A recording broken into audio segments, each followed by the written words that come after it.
Em meio a esse cenário conturbado, o Brasil vem acelerando a produção de petróleo. Segundo dados da ANP, o país bateu o recorde e produziu 5 milhões e 842 mil barris de óleo equivalente por dia em junho. O principal responsável disso foi o pré-sal.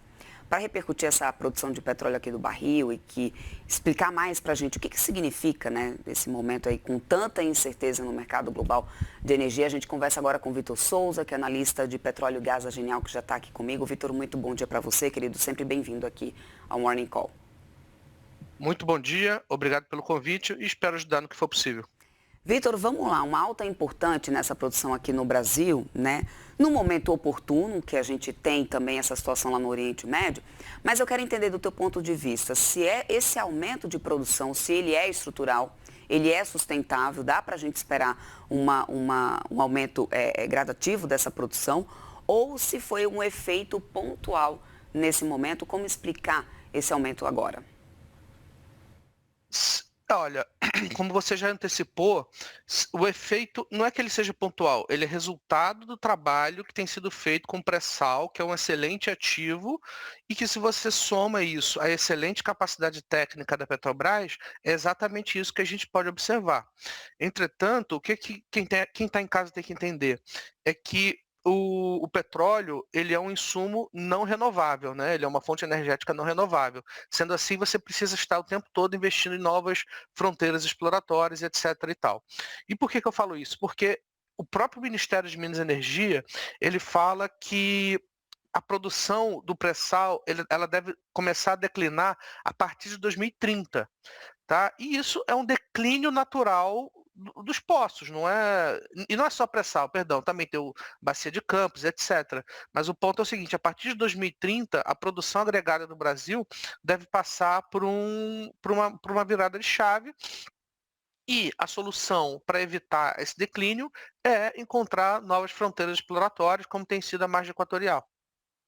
Vitor, a gente viu esse movimento ontem do Brent recuando mais de 5%, né, com essa expectativa de negociação entre Irã e Estados Unidos, mas ao mesmo tempo que a gente tem o fluxo físico mesmo da commodity ainda enfrentando restrições, principalmente nessa região do Golfo, ali do Mar Vermelho, enfim. O mercado tem retirado, ou seja, tem atuado com essa volatilidade do petróleo de uma forma muito precipitada. Como que você tem analisado essa resposta imediata?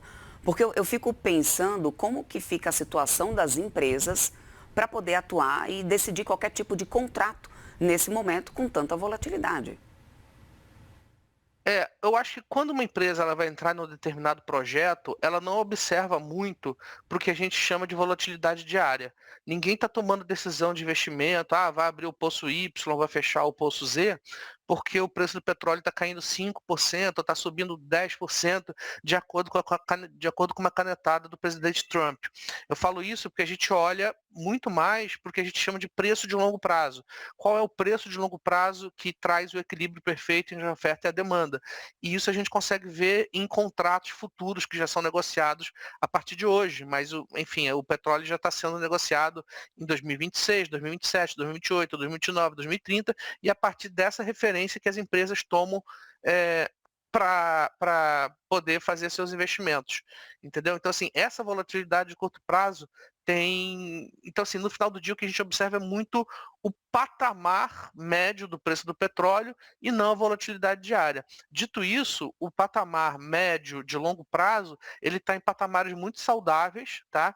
Então, falando do pré-sal, o pré-sal é um ativo que tem um lifting cost, o custo de extração muito baixo, então tem muita margem de segurança para você seguir investindo no pré-sal, por exemplo, e seguindo fazer um bom negócio, tá? Haja vista esse preço de equilíbrio, que está na casa dos $67, e o custo de extração do ativo. O racional é mais ou menos esse. Mas aí esse volume maior, né, ganham agora, nesse momento, esse recorde de produção, chegando nesse momento que a gente tem essa oscilação tão grande do petróleo, esse ganho de volume deve, talvez, compensar uma acomodação do Brent, Vitor, ou acabar resultando numa menor geração de caixa nesse momento, mesmo tendo margens tão boas que ainda permitem investimentos? gera mais caixa. Esse aumento de produção é muito bem-vinda. Até porque, se você pensar numa janela de 10, 20 anos, tiveram 3 países ex-OPEP que se destacaram no incremento relevante de produção de petróleo. Estados Unidos, Canadá e Brasil sal.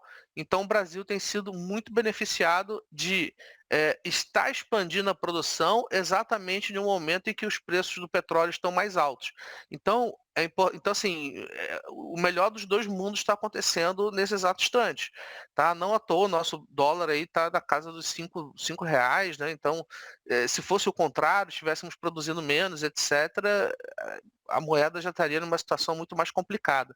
Então, é um cenário positivo, sim, é para ser comemorado, e o Brasil, como eu mencionei anteriormente, tem se destacado junto com os Estados Unidos e Canadá nessa questão relacionada à expansão da produção. Pegando o gancho que você já citou aqui, ao PEP+, a gente teve decisão importante aí nesse final de semana, eles decidiram aumentar, inclusive, a produção a partir de setembro. Tem algum efeito prático essa decisão da OPEP+, Vitor, no mercado da commodity? Olha, tem. Em condições normais de temperatura e pressão, eu falaria para você que era para o preço do petróleo estar caindo de maneira estrutural. Entretanto, com o Estreito de Hormuz fechado, como você mencionou agora há pouco, só está passando 10% do fluxo original. Esse efeito de aumento de produção, ele é meio que anulado, haja vista essa crise energética no Estreito. Mas se o Estreito não tivesse fechado, você pode ter certeza que o preço do petróleo teria caído aí em X%. Né? Então, assim, a OPEP aumentar a produção agora é igual jogar água numa chapa quente. A água, ela evapora antes de chegar na chapa, né? Então, é mais ou menos essa situação. Esse aumento de produção, ele é bem-vindo, ele vem para controlar o preço do petróleo, que às vezes fica num patamar muito elevado, mas haja vista essa crise energética e a quantidade de barris de petróleo que não estão chegando aos consumidores finais por não estarem passando no Estreito de Hormuz, de fato, esses efeitos são anulados, tá? Mas, sim, sempre que a OPEP toma uma decisão de aumentar produção, existe impacto no preço do petróleo. Só que esse impacto está sendo neutralizado devido às condições no Estreito de Hormuz. E aí eu quero te ouvir um pouco sobre a Petrobras, o efeito assim, Petrobras em empresas independentes, porque a Petrobras sozinha ou em consórcios representa aí mais de 80% da produção nacional. No cenário de maior volume, né, de petróleo, possivelmente um petróleo mais barato, quais empresas da Bolsa estão mais protegidas e quais seriam especificamente as mais vulneráveis por questão de custo, de endividamento ou talvez até necessidade de investir em novos projetos? Olha, a Petrobras, ela está bem protegida disso por dois motivos. Primeiro, é um que eu já mencionei agora há pouco, que é o custo de extração, que é muito baixo, que é muito baixo. A Petrobras tem um custo de extração do pré-sal de US$ 6 por barril, então assim, é um custo de extração muito baixo. E ela tem um endividamento sob controle. Então, mesmo que o preço do petróleo... A empresa diz, inclusive, que os projetos que ela escolhe, eles seguem sendo viáveis e rentáveis, mesmo com o preço do petróleo a US$ 40. Tá? Então, a Petrobras, uma eventual queda no preço do petróleo, aumento da oferta, etc., não afetaria os planos de investimento da empresa, nem de aumento de produção no curtíssimo prazo. Tá? O segundo nome bem protegido em relação a essa questão é a Prio, que é uma empresa independente de capital aberto e de redesenvolvimento, que também tem um custo de extração bem moderado, bem baixo, principalmente em comparação com o pré-sal, e está com endividamento razoavelmente sob controle. Agora, outras duas empresas dentro de capital aberto, que inspirariam um pouco mais de cuidado, mas de maneira alguma eu diria que elas estariam em mais lençóis, etc., seria a Brava e a Recôncavo. A Brava, ela tem uma questão ali relacionada ao aumento de produção, se ela produz mais, ela, enfim, reduz aí um pouco mais o risco da empresa, mas o ponto é o seguinte, ela tem um custo de extração no último trimestre, se eu não me engano, foi de US$ 13, de US$ 17, se eu não me engano, enquanto que a Petro Recôncavo tinha um custo de extração de US$ 13. Então, essas empresas elas estariam em uma situação relativa inferior da Petrobras e da Prio, que são duas empresas que têm custo de extração muito baixo e endividamento bem sob controle. Para a gente amarrar aqui o nosso papo, Vitor, para o investidor, o que deve pesar mais nos próximos 6 a 12 meses? Recorde de produção, como a gente começou aqui no nosso papo falando em relação à Petrobras, trajetória do Brent, custo de extração, enfim, distribuição de dividendos. O que deve pesar mais nos próximos 12 meses para os investidores? Eu acho que os investidores vão olhar muito para fluxo de caixa barra dividendos. Exatamente porque se o preço do petróleo chegar no trimestre passado, a gente está trabalhando aí com chegou a $130 em um determinado momento. Tá? E hoje é o momento da colheita. Sempre que o preço do petróleo fica muito alto, é o momento que as empresas entram em novos projetos, é o momento que as empresas pagam dividendo, é o momento que as empresas fazem recompra de ações, que também é algo muito positivo para os investidores. E a Petrobras não só está fazendo isso, como deve fazer isso ao longo do ano, porque o preço do petróleo, mesmo a $80, é um preço muito bom.